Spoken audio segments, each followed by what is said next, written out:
Voice of justice में आपका स्वागत है। गरोंडा में अवैध कब्जे हटाए जाने के बाद अतिरिक्त उपायुक्त योगेश कुमार ने गरोंडा का किया दौरा और घटनास्थल का लिया जायजा।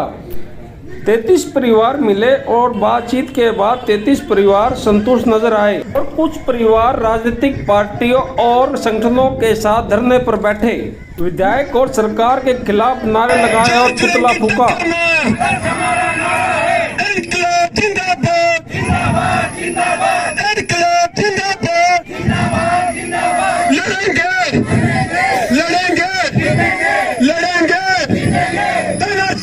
सरकार होश में आओ, बीजेपी सरकार होश में आओ। हम सब विधायक रविंद्र कल्याण का आपको बताएंगे, लेकिन उससे पहले हमारी आप सभी से अपील है कि जितने भी लोग इस खबर को देखें वो इसे साथ के साथ शेयर कर दे। आपको बता देंगे प्रशासन ने पर बने मकानों को तोड़ दिया था, इसके विरोध में लोग जो है हो गए हैं और रविंद्र कल्याण का पुतला यहाँ पर फूंका जा रहा है। गरोंडा की एक खबर है हमारी। जो मकान तोड़े हैं, जो भाई साहब अब मिले, अब उनको जो हमारी घटना हुई वो सबको पता था। अब घटना के सामने उन्होंने बात रखी भी ये घटना ऊपर से ऑर्डर थे कोर्ट के, हमारा कोई दोष नहीं था। तोड़ने वाले भी हम ही थे, करने वाले भी थे। अब जो हमारी मांगे रखी थी वे गरीब आदमी को छत चाहिए, भाई हमारे छत दो। अब उन्होंने हमारे से वादा करा है भाई आपको छत मिलेगी, जहाँ आप कहना चाहते हो 2 महीने 3 महीने आपको यहाँ ही रहेंगे, सर्दी सारी यहाँ पूरी कराएंगे। अगर जो पटवार खाने में कोई आते हैं मेंबर, भाई खाली करना, हमने सरकारी अधिकारी आएगा हम फौरन खाली कर देंगे जी। हमारी मांगे सुन ली है सरकार ने। तो क्या संतुष्ट है मांगों से? हाँ जी संतुष्ट है बिल्कुल।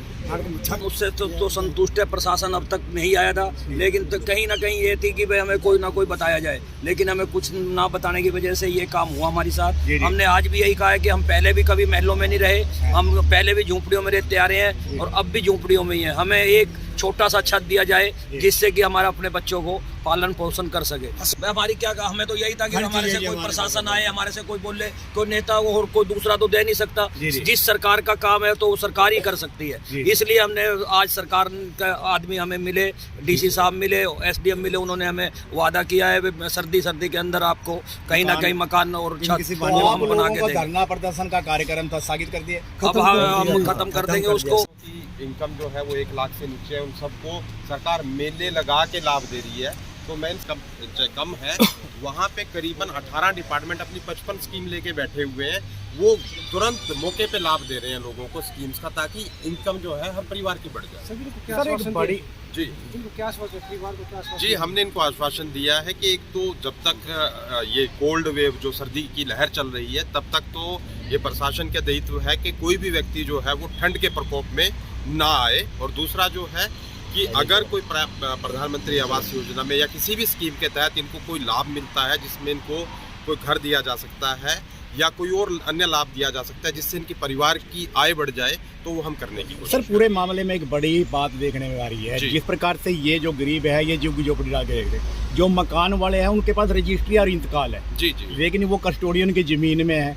तो असली जो मुजरिम है, जो दोषी है, सरकार या प्रशासन उनकी तरफ क्यों नहीं जा रही? कहीं ना कहीं रजिस्ट्री हुई है। देखिए अगर आपने ये बताया कि अगर रजिस्ट्री हुई है तो सरकारी जमीन की रजिस्ट्री नहीं हो सकती कायदे से, तो इस मामले की जांच की जाएगी और जो भी उसमें दोषी होगा उसको बख्शा नहीं जाएगा। जो मकान तोड़ गए मीटर भी लगे हुए हैं, हर सुविधा सरकार ने सुविधा दी। जी कस्टोडियन की जमीन पे सुविधा। देखिए मैं यही कह रहा हूँ बिजली के बिल है, पानी की वो है, से जांच की जाएगी। अगर इसमें कोई सरकारी कर्मचारी अधिकारी भी लिप्त पाया गया तो उसके खिलाफ भी पक्का कार्रवाई। विभाग ने सुविधा दी है इनको, इतने सब सीवर की सुविधा, पानी की सुविधा, जी ये इनके बिजली जी ये हमारे नोटिस में आ गया है, आपने संज्ञान में, हमारे भी संज्ञान में आ गया है। तो इस मामले की जांच की जाएगी कि किन अधिकारियों में, किन कर्मचारियों ने इन सुविधाओं का लाभ दिया, उस टाइम पे ये चीजें क्यों नहीं देखी गई, ये एक जांच का विषय। सीडी से एक बड़ी बात आती है, पिछले 50 साल से ये लोग बैठे हैं, 20-20 साल से वो कोठियों में बनाए बैठे हैं। प्रशासन कहाँ सोचता है उस टाइम जिस टाइम ये कब्जे होते हैं? जी कहाँ है आज कार्रवाई क्यों?